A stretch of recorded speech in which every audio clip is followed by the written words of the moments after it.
18h à Kinshasa, 19h dans l'est de la République démocratique du Congo, heure à laquelle nous vous convient de suivre cette tranche Kinshasa, Kinshasa Direct, à la veille de l'enterrement de Denis Kadima, et en attendant certainement peut-être une nomination par une ordonnance présidentielle. Plusieurs acteurs politiques veulent certainement communiquer par rapport à ça.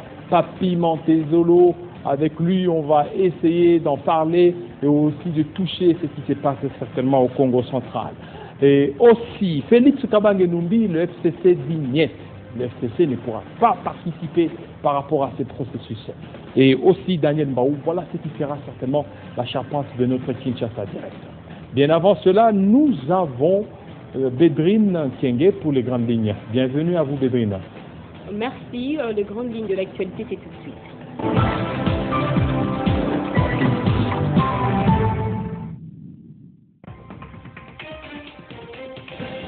Rentrée judiciaire de la Cour de cassation ce lundi 18 octobre pour l'exercice 2021-2022, honoré par la présence du chef de l'État, Félix Tshisekedi Tshilombo, magistrat suprême.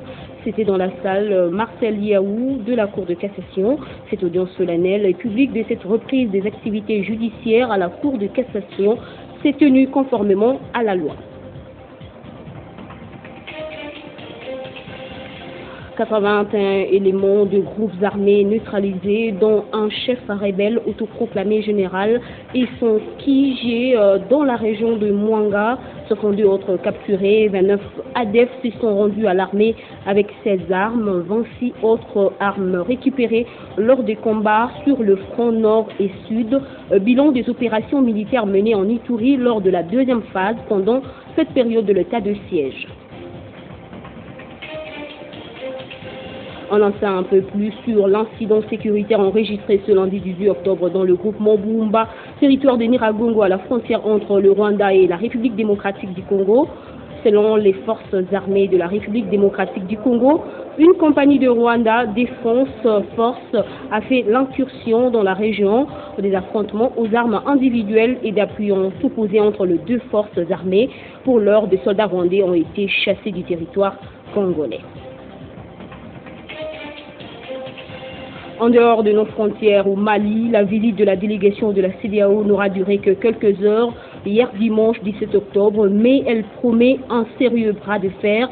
Le président en exercice de l'organisation régionale, le Ghanéen Nana Akufo-Addo, ainsi que son médiateur pour le Sahel, le Nigérian Goodluck Jonathan, ont été reçus par le colonel Assimi Goïta à la tête de la transition. Aucun communiqué de la CEDEAO à l'issue de cette rencontre, dont on connaissait toutefois l'objectif, rappeler au président malien ses engagements sur la tenue des élections. Ces titres et bien d'autres seront développés dans l'édition du soir par Grace Lambo. Entre-temps, je vous laisse en compagnie de Jean-David Kilolo pour la suite des Kinshasa Direct. Téléchargez les infos Télé 50 sur www.télé50.cd.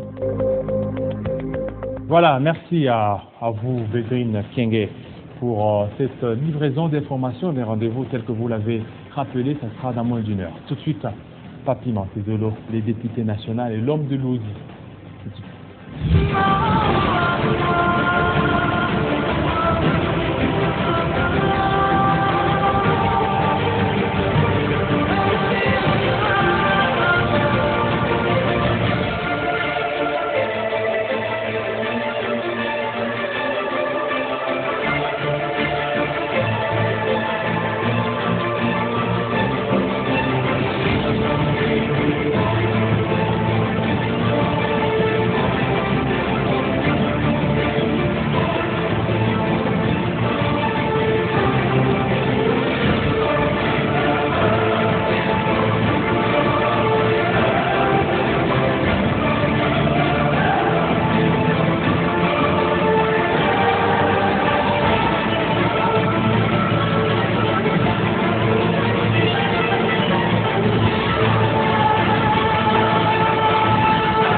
C'est une population de l'Ozi et ses environs très enthousiasmés qui est venue accueillir leurs représentants au Parlement, Papi Matezolo Diatezoa, appelé affectueusement Yapapi.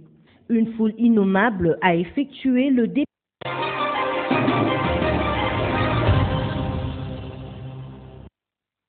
Merci beaucoup, Papi Matezolo, l'homme de l'Ozi, même balance. Vous allez bien?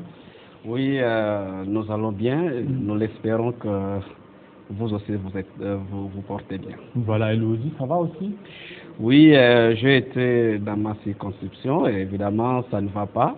Ça ne va pas. Les conditions de vie des Louosiens ne sont pas bonnes et surtout que le chef de l'État avait promis l'électrification de l'Ozi et que nous attendons jusqu'à ce jour l'effectivité de cette promesse, bien que si vous voulez, les études de faisabilité ont pris fin, mais nous attendons l'exécution de cette promesse. Voilà, et déjà parce que vous appelez à l'unité, on voit les images qui circulent là, vous appelez à l'unité, quelle unité? C'est qu'il y a vous ne vous entendez pas là? Non, depuis un certain moment, le Congo central a été... le nouveau gouverneur. Oui, le Congo central a été déchiqueté et maintenant que nous avons un intérimaire, il est plus que temps que nous puissions finir et que nous nous tenions les mains, nous tous. Mais aussi, vous savez, les premiers combats étaient finis. C'était d'exécuter, si vous voulez, l'arrêt de la Cour constitutionnelle. Mais la loi voudrait que dans les 30 jours, l'intérim devrait être remplacé par un autre exécutif. Mais il se fait que ça fait presque 1 mois et 10 jours que l'intérim est là et le Congo central est en train d'attendre que les élections soient organisées pour que nous ayons un gouverneur responsable qui devait prendre des décisions responsables. Donc le gouverneur, c'est Justin Luemba que vous soutenez? Oui, Justin Luemba qui fait l'intérim, il fait son intérim très bien. Malheureusement, il n'a pas les pleins pouvoirs, il ne pouvait pas remanier son gouvernement, il ne pouvait pas, n'est-ce pas, nommer des postes de responsabilité. C'est ainsi que nous pensons que la loi avait prévu 30 jours et maintenant nous demandons au ministre de l'Intérieur, qui lui avait déjà convoqué les membres de la CENI, de publier les calendriers parce que nous sommes assoiffés d'aller aux élections. Est-ce que c'est à lui? Parce que lui demande certainement que le gouvernement puisse disponibiliser les moyens et lui va devoir le faire. Mais c'est son secteur, c'est lui qui devait présenter les problèmes au Conseil des ministres. Donc dès lors qu'il n'a pas présenté les problèmes, nous pensons que c'est à lui que nous devons nous atteler à appeler qu'il puisse présenter les problèmes. Voilà, désignation de Denis Kadima.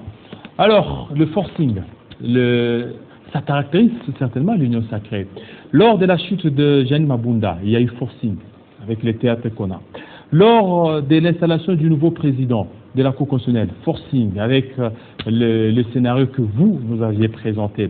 Lors de Mbosso, forcing. Et actuellement, avec ce qui se passe là, Denis Kadima, forcing. On sent que vous êtes dans les forcings, c'est qu'il n'y a pas l'unanimité dans ce que vous êtes en train de faire. Est-ce qu'aujourd'hui, vous pouvez-vous parler et relever votre tête, dire ce que vous êtes en train de faire? Vous savez, ça va en toute légalité. Je suis d'abord député national, je suis citoyen congolais et on nous a appris que le mandat des députés n'est pas impératif. Donc je crois que ce qui s'est passé à l'Assemblée nationale, nous le regrettons.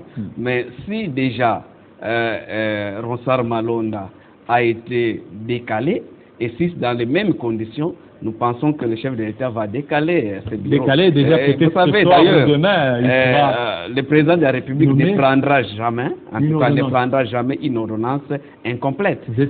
Parce que comment on pouvait prendre une ordonnance incomplète? Et ça, quand on va compléter les autres personnalités, c'est qu'à dire il prendrait une autre ordonnance. Or, l'ordonnance doit être unique et nous pensons qu'il est plus que temps que nous puissions faire des choses bien. Parce que ce n'est pas parce qu'il y a certaines personnes qui sont dans l'opposition et certaines dans la majorité et qu'on doit brimer... Donc ce qui s'est passé, donc les choses n'ont pas été très bien faites. Vous savez, selon ce que nous avons appris, que l'opposition n'a pas participé dans la commission qui est dite paritaire. Et dès lors que l'opposition n'a pas participé, il y a déjà problème. Et nous pensons qu'il est plus que temps, nous puissions faire les choses afin que nous ayons des élections apaisées. Mais nous sentons qu'il y a déjà les prémices de désordre. Et moi, en tant que citoyen, je viens alerter que nous puissions faire les choses bien. Et les faire bien, c'est pour préserver aussi les élections de 2023. Et vous, maintenant, vous voulez faire les choses bien, vous n'avez pas tenu compte du temps. Le temps vous est imparti. Aujourd'hui, pour l'Union sacrée, il coûte que coûte organiser les élections dans les délais. Non, il y a des gens qui croient qu'il faut seulement avoir les bureaux pour avoir les élections. Ouais. Mais vous savez, les bureaux actuels devraient assurer les affaires jusqu'à l'installation des nouveaux bureaux. Oui. Mais qu'est-ce que ces bureaux font? Ils dorment dans leurs bureaux. Les bureaux Nanga. Les bureaux Nanga, je parle. Oui. Il fallait donner au bureau Nanga les moyens de commencer la cartographie, l'enrôlement et ainsi de suite. Peu importe si le nouveau bureau viendra 3 semaines après, ça ne poserait aucun problème. Si les bureaux actuels pouvaient déjà préparer les lits pour les bureaux qui viendra. Mais on ne veut pas donner du travail au bureau Nanga. Pour quelle raison? Si le bureau Nanga a donné les élections que nous avons le président de la République aujourd'hui. Grâce au bureau Nanga. Pourquoi ne pas donner les moyens à ce bureau Nanga de préparer tout ce qui devait être préparé pour ne pas que nous soyons en retard? Alors moi je crois que c'est tout simplement un faux fouillat de dire qu'il faut aller vite aux élections parce qu'il est en cours. Sinon on aurait dit donner au bureau Nanga tous les moyens nécessaires pour qu'il puisse préparer ce qui devait être fait. Est-ce que vous aviez certainement rencontré les vidéos pour lesquelles vous êtes battu? Aujourd'hui vous êtes dans l'Union sacrée, jusque-là. C'est que le peuple attendait et ce que vous aussi vous proposez à la population, il y a vraiment une adéquation. En tout cas, vous savez, moi, j'ai été élu député national par la volonté du peuple et je devais faire ce qui est les aspirations du peuple. Vous savez, je vais vous dire quelque chose. En 2011, j'étais élu député national et qu'il fallait faire passer certaines lois en 2000, la législature passée. Et beaucoup de députés qui se sont battus pour faire plaire au régime passé, ils n'ont pas été réélus. Nous sommes revenus que 40 ou 42. Aujourd'hui, ceux qui se sont battus, pensez-vous ils vont revenir? Moi, je crois, on peut être de tous bords. Faire les choses bien, faire les choses pour le bien du peuple, va vous récompenser. Mais faire les choses pour plaire à des individus. Donc ce qui se passe là, c'est pour plaire à des individus? Non, mais si aujourd'hui, les peuples pensent que ce n'est pas bien fait, qu'est-ce que vous devez... Nous sommes les reflets du peuple. Moi, je pense que j'ai fait mes choses... Et ce qui se passe là, jusque-là, c'est quoi? C'est le forcing aussi? Est-ce que vous pouvez dire que c'est du forcing? Mon cher, nous savons qu'aujourd'hui, les rames posent problème. Le peuple ne veut pas de rames. Si réellement je suis le représentant du peuple, qu'est-ce que je dois faire quand je viens au Parlement? C'est venir parler au nom du peuple. Mais si déjà un député qui devait parler au nom du peuple ne le fait pas, il parle au nom de qui? Moi, je crois que je suis élu d'abord parce que le peuple l'a voulu. Et donc, je dois travailler pour les comptes de ce peuple. Et pour les comptes de ce peuple, il y a eu plusieurs réunions qui ont été organisées en dehors de la plénière au niveau dans un des hôtels de la place. Il y aurait aussi des distributions de billets d'argent, vous aviez aussi reçu ça? Non, j'ai participé dans une des réunions. Vous savez, toute formation politique a des stratégies. Cette fois-ci, on a remonté, la fois passée c'était 1000, alors... Non, moi je ne sais pas, je ne vais pas confirmer ce que vous dites, mais je sais que j'ai eu à participer dans une des réunions, et il n'y a pas eu question d'argent, c'était question justement de nous présenter les différents membres qui devaient représenter... sinon, vous voulez la majorité présidentielle au niveau de la CENI. Est-ce que sentez-vous réellement que vous êtes une majorité compacte? Parce que jusque-là, il y a encore... non, si je me réfère à ce que le chef de l'État a dit, le chef a dit que chaque parti politique et chaque membre soit autonome. Et lui a voulu seulement rassembler les gens autour de sa vision.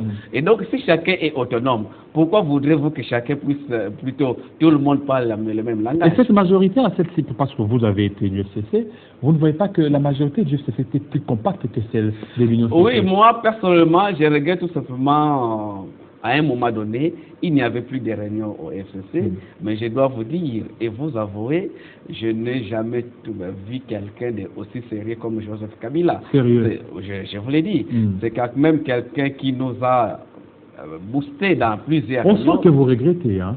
Je ne regrette pas parce que je n'ai jamais eu de problème avec Joseph Kabila, moins encore avec les camarades du FCC. Mais dans le dernier moment, il n'y avait pas de réunion. Je suis venu ici, je le dis, lorsque vous êtes en guerre, il faut que les chefs puissent donner les commandements, donner les stratégies. Mais il y avait crise.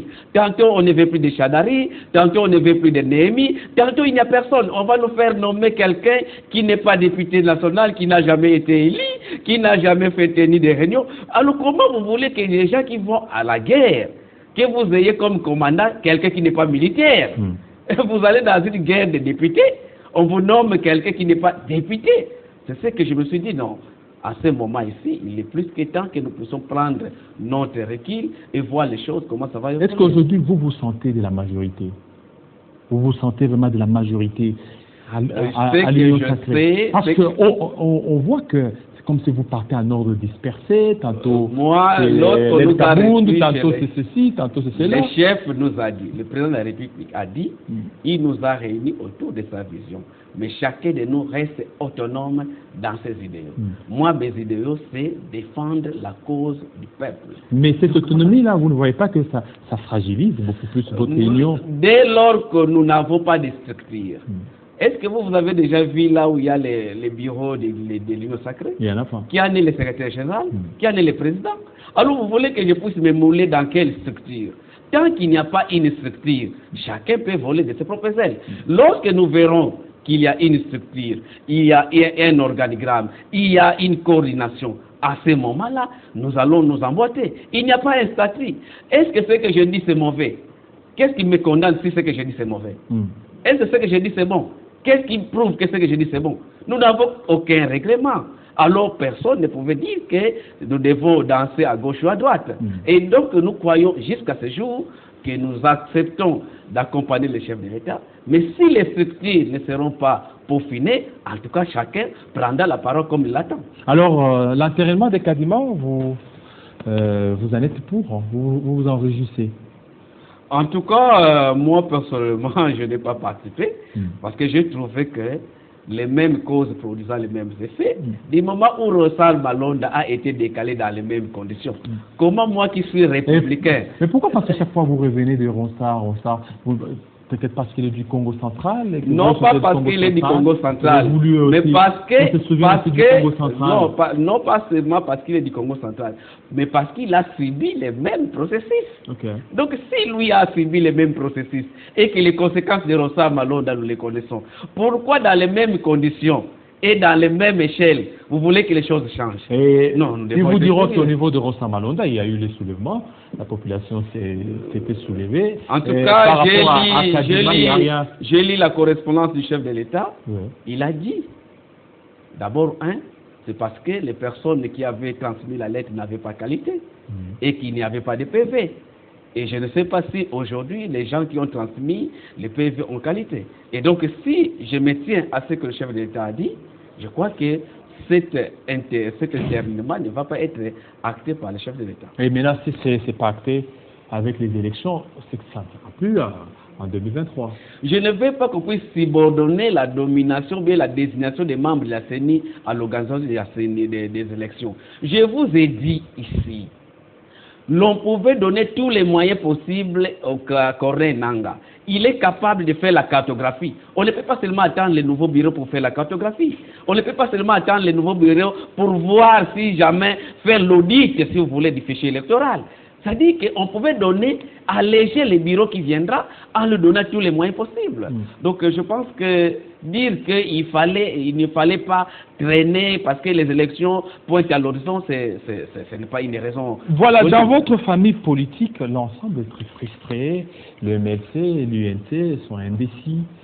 Vous ne voyez pas qu'avec cet entérinement, ça pourra créer l'implosion de l'Union sacrée? Du moment où je n'ai pas participé dans des réunions de MLC mis ensemble, je ne voudrais pas me faire porte-parole de ces déformations. Et l'UNC? Non, je n'ai pas non plus participé à les... Oui, mais vous sentez qu'ils sont un peu méfiants par rapport à ce processus. En tout cas, comme je ne sens pas cette méfiance, je me réserve le droit de répondre à leur place. Donc, ils continuent toujours à être avec En tout cas, j'ai vu quelques membres d'ensemble. Alors, qu'est-ce que vous allez faire aujourd'hui si le président parvient à entériner? Vous allez continuer toujours dans l'union sacrée ou vous allez claquer la porte? En tout cas, moi personnellement, je pense que si jamais le chef de l'État entériné, et je vais comprendre que peut-être les choses ont évolué, mais connaissant le chef de l'État par rapport à sa droiture, je ne crois pas qu'il va refuser entériner Malonda et accepter entériner le bureau Kadima. Et donc, je ne vais pas donner ma position. Mais moi, je vous dirais, je suis quelqu'un qui s'assume, hein, je suis quelqu'un de droits et de principes. Si jamais nous sommes entrés dans l'union sacrée pour la défense des intérêts du peuple, mais si nous commençons à constater que ce peuple-là qui nous a donné mandat, qui nous a donné confiance, nous ne le défendons plus, alors pourquoi? Moi, je n'ai pas été élu comme union sacrée. J'ai été élu parce que le peuple a voulu me donner confiance. Et si aujourd'hui, le peuple a perdu confiance en moi, même si je vais proclamer l'union sacrée demain, on ne va pas m'élire. Le peuple voudrait que je puisse les défendre. Le peuple voudrait que je puisse les représenter. Et voilà pourquoi nous voulons. C'est dans ce cadre-là que moi j'ai toujours dit, quand nous avons les temps, nous pouvons dire au chef de l'État de ne pas écouter ceux-là qui vont seulement vers lui pour les flatter. Il faut apporter au chef de l'État les sons de la population. Que veut le peuple? Et si le président me suit aujourd'hui, le peuple voudrait que les rames soient supprimées. Le peuple voudrait qu'aujourd'hui nous puissions faire sa volonté. Et moi, je suis là pour soutenir la volonté du peuple. Et le président de la République voudrait avoir un second mandat. Pour en avoir, il faut avoir avec nous le peuple. Nous avons souffert en 2018. Moi, j'ai été à l'OSI. Aller battre campagne pour le compte de Chadari, ce n'était pas facile. Parce qu'on nous demandait, montrez-nous les signes à l'OSI de Chadari. Et ce n'était pas facile. Et vous voulez que demain, je puisse battre campagne au nom du chef? Alors on va me dire, qu'est-ce que le chef a fait? Les rames ont été supprimés. Est-ce que vous avez fait ceci? Est-ce que l'électricité est là? Non, non, non. Moi, je suis quelqu'un de sérieux. Je suis sûr d'accompagner le chef de l'État, mais l'accompagner dans les biens. Voilà, accompagner dans les biens. Merci beaucoup, Papi Montezolo. Nous allons recevoir un autre son des cloches. Cette fois-ci, c'est Félix Kabange-Numbi.